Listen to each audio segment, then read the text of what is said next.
ಅದು ಉತ್ತರ ಕರ್ನಾಟಕ ಸೇರಿದಂತೆ ಬೆಂಗಳೂರಿನಿಂದ 20 ಜಿಲ್ಲೆಗಳನ್ನು ಸಂಪರ್ಕಿಸಲು ನಿರ್ಮಾಣ ಮಾಡಿದಂತಹ ಬಸ್ ನಿಲ್ದಾಣ 11 ವರ್ಷಗಳ ಹಿಂದೆ ನಿರ್ಮಾಣ ಆಗಿದ್ರೂ ಕೂಡ ಸಂಪೂರ್ಣ ಪ್ರಯೋಜನಕ್ಕೆ ಈ ಬಸ್ ನಿಲ್ದಾಣ ಬರ್ತಾ ಇಲ್ಲ. ಇನ್ನು ಕೋಟಿ ಕೋಟಿ ಖರ್ಚು ಮಾಡಿ ಬಸ್ ನಿಲ್ದಾಣ ಮಾಡಿದ್ದ ಪರಿಣಾಮ ಆದಾಯಕ್ಕಾಗಿ ಇದೇ ನಿಲ್ದಾಣವನ್ನ ಕೆಎಸ್ಆರ್ಟಿಸಿ ಖಾಸಗಿ ವ್ಯವಹಾರಗಳಿಗೆ ಬಿಟ್ಟುಕೊಡಲು ಮುಂದಾಗಿದೆ. ಈ ಕುರಿತ ಡೀಟೇಲ್ಸ್ ಇಲ್ಲಿದೆ.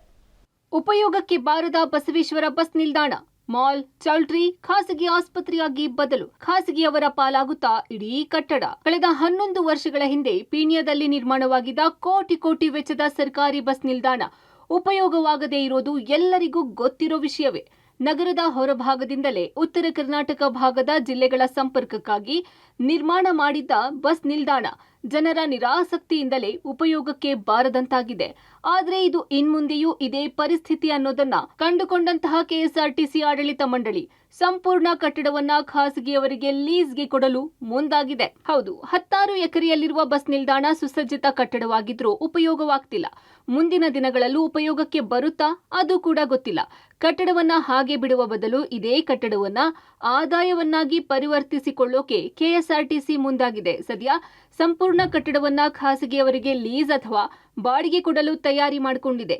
ಅದರಂತೆ ಟೆಂಡರ್ನಲ್ಲಿ ಭಾಗಿಯಾಗಿ ಯಾರು ಬೇಕಾದರೂ ಕಟ್ಟಡವನ್ನ ತೆಗೆದುಕೊಂಡು ನಿಮಗೆ ಬೇಕಾದ ಹಾಗೆ ಬದಲಾವಣೆ ಮಾಡಿಕೊಂಡು ಉಪಯೋಗ ಮಾಡಿಕೊಳ್ಳಿ, ನಮಗೆ ಮಾತ್ರ ಹಣ ನೀಡಿ ಅಂತ ಇದಕ್ಕೆ ಬೇಕಾದ ಪ್ರಕ್ರಿಯೆ ಆರಂಭಿಸಿದೆ ಕೆಎಸ್ಆರ್ಟಿಸಿ.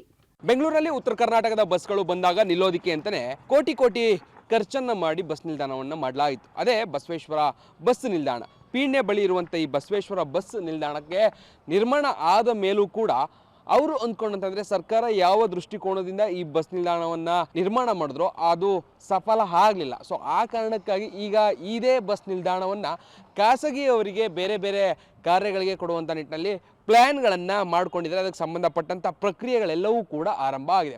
ಗಮನಿಸ್ತಾ ಇದ್ರಿ, ಈ ಬಸವೇಶ್ವರ ಬಸ್ ನಿಲ್ದಾಣ ಏನಿದೆ ಒಟ್ಟು ಇದು ನೆಲಮಹಡಿ ಅಂದರೆ ಅಂಡರ್ಗ್ರೌಂಡ್ ಏನಿದೆ ಅದನ್ನು ಸೇರಿದ ಹಾಗೆ ಒಟ್ಟು 4 ಮಹಡಿಗಳು ಬರುತ್ತೆ. ಮುಖ್ಯವಾಗಿ ಖಾಸಗಿಯವರು ಯಾರು ಬೇಕಾದರೂ ಬಿಡ್ ಮಾಡ್ಬೋದು. ಇದನ್ನು ಕಾನೂನಾತ್ಮಕವಾಗಿ ಅಂದರೆ ಕಾನೂನಿನ ಅಡಿಯಲ್ಲಿ ಬರುವಂಥ ಒಂದಷ್ಟು ಅವರ ಬಿಸ್ನೆಸ್ಗಳಿಗೆ ಇದನ್ನು ಒಳಪಡಿಸ್ಕೋಬೋದು ಅಥವಾ ಬಳಕೆಯನ್ನು ಮಾಡ್ಕೊಳ್ಬೋದು ಅನ್ನುವಂಥ ಕಾರಣಕ್ಕಾಗಿ ಪ್ರತಿಯೊಂದು ಫ್ಲೋರ್ಗಳನ್ನು ಬೇಕಾದರೂ ಕೂಡ ಸಪ್ರೇಟಾಗಿ, ಅದರ ಜೊತೆ ಇಡೀ ಬಸ್ ನಿಲ್ದಾಣವನ್ನೇ ಬೇಕಾದರೂ ಅವರು ತೆಗೆದುಕೊಂಡು ಅದರ ಒಂದು ವ್ಯವಹಾರ ಅಂದರೆ ಅವರ ಬಿಸ್ನೆಸ್ಗಳೇನಿರುತ್ತೆ ಅದಕ್ಕೆ ಇದನ್ನು ಒಳಪಡಿಸ್ಕೊಳ್ಬೋದು. ಭಾಳ ಮುಖ್ಯವಾಗಿ ಹಾಸ್ಪಿಟಲ್ ಏನಾದರೂ ಖಾಸಗಿಯವರು ಹಾಸ್ಪಿಟಲ್ ಮಾಡ್ತೀವಿ ಅಂತ ಹೇಳಿದ್ರೆ ಅವರು ಕೂಡ ಇದನ್ನು ತೆಗೆದುಕೊಳ್ಬೋದು.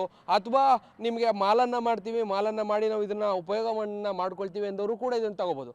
ಬೇಡ, ಇದು ಯಾವುದು ಬೇಡ ಅಂತೇಳಿ ಕಲ್ಯಾಣ ಮಂಟಪಗಳನ್ನು ಮಾಡ್ಕೊಂಡು ನಾವು ಇಲ್ಲಿ ಮದುವೆಯನ್ನು ಮಾಡ್ತೀವಿ ಎನ್ನುವಂಥವ್ರು ಕೂಡ ಇದನ್ನು ತೆಗೆದುಕೊಳ್ಬೋದು. ಬಹಳ ಪ್ರಮುಖವಾಗಿ ಇದನ್ನು ಜನರ ಉಪಯೋಗಕ್ಕಾಗಿ ಮಾಡ್ಕೊಂಡಂಥ ಬಸ್ ನಿಲ್ದಾಣ, ಸರ್ಕಾರಿ ಬಸ್ ನಿಲ್ದಾಣ ಇವತ್ತು ಜನರು ಬರದೆ ಅವರ ಪ್ಲ್ಯಾನ್ ಫ್ಲಾಪ್ ಆದಂಥ ಕಾರಣಕ್ಕಾಗಿ ಖಾಸಗಿ ಅವರಿಗೆ ಬಿಟ್ಕೊಡೋದ್ರ ಮುಖಾಂತರವಾಗಾದರೂ ಇದರ ಮುಖಾಂತರವಾಗಿ ನಾವು ವಾಪಸ್ ಇದರಿಂದ ಆದಾಯವನ್ನು ತೆಗೆದುಕೊಳ್ಬೋದು ಅನ್ನುವಂಥ ನಿಟ್ಟಿನಲ್ಲಿ ಸದ್ಯ ಕೆಎಸ್ಆರ್ಟಿಸಿ ಅವರು ಚಿಂತನೆಯನ್ನು ಮಾಡಿ ಈ ನಿಟ್ಟಿನಲ್ಲಿ ಪ್ಲ್ಯಾನನ್ನು ಮಾಡ್ಕೊಂಡಿದ್ದಾರೆ. ಇದಕ್ಕೆ ಸಂಬಂಧಪಟ್ಟಂತೆ ಟೆಂಡರ್ ಪ್ರಕ್ರಿಯೆಗಳೆಲ್ಲವೂ ಕೂಡ ಆರಂಭ ಆಗ್ತಾ ಇದೆ. ಕೆಲ ದಿನಗಳಲ್ಲೇ ಸರ್ಕಾರಿ ಬಸ್ ನಿಲ್ದಾಣ ಬಸವೇಶ್ವರ ಬಸ್ ನಿಲ್ದಾಣ ಏನಿತ್ತು ಅದು ಕಂಪ್ಲೀಟ್ ಆಗಿ ಬಸ್ ನಿಲ್ದಾಣದಿಂದ ಖಾಸಗಿ ವ್ಯವಹಾರಗಳ ಕೇಂದ್ರವಾಗಿ ಬದಲಾಗುತ್ತೆ. ಸದ್ಯ ಈ ಕಟ್ಟಡ ನೆಲಮಹಡಿ ಸೇರಿ ಒಟ್ಟು 4 ಅಂತಸ್ತಿದೆ. ಈ ಪೈಕಿ 4 ಅಂತಸ್ತನ್ನ ಖಾಸಗಿಯವರಿಗೆ ಬಿಟ್ಟುಕೊಡಲು ಕೆಎಸ್ಆರ್ಟಿಸಿ ಮುಂದಾಗಿದೆ. ಇದನ್ನ ಪಡೆದ ಖಾಸಗಿಯವರು ಮಾಲ್ ಬೇಕಿದ್ರೆ ಮಾಲ್, ಆಸ್ಪತ್ರೆ ಬೇಕಿದ್ರೆ ಆಸ್ಪತ್ರೆ, ಕಲ್ಯಾಣ ಮಂಟಪ ಬೇಕಿದ್ರೆ ಕಲ್ಯಾಣ ಮಂಟಪವಾಗಿ ಬದಲಾಯಿಸಿಕೊಳ್ಳಬಹುದು. ಜೊತೆಗೆ ಇದರಲ್ಲಿ ಲೀಸ್ ತೆಗೆದುಕೊಳ್ಳುವವರಿಗೆ ಆಯ್ಕೆಯನ್ನು ಕೂಡ ನೀಡಿದೆ ಆಡಳಿತ ಮಂಡಳಿ. ಸಂಪೂರ್ಣ ಕಟ್ಟಡ ಬೇಡದಿದ್ದರೆ ಒಂದೊಂದೇ ಮಹಡಿಯನ್ನ ಕೂಡ ಪಡೆದು ಬೇಕಾದಂತೆ ತಮ್ಮ ವ್ಯಾಪಾರವನ್ನ ಮಾಡಬಹುದಾಗಿದೆ. ಆದರೆ ನಿಮಗೆ ಎಷ್ಟು ಬೇಕಾದರೂ ತೆಗೆದುಕೊಳ್ಳಿ, ನಮಗೆ ಹಣ ನೀಡಿ ಅಂತ ಖಾಸಗಿಯವರಿಗೆ ಸರ್ಕಾರಿ ಕಟ್ಟಡವನ್ನ ಸಂಪೂರ್ಣವಾಗಿ ಬಿಟ್ಟುಕೊಡಲು ಮುಂದಾಗಿದೆ.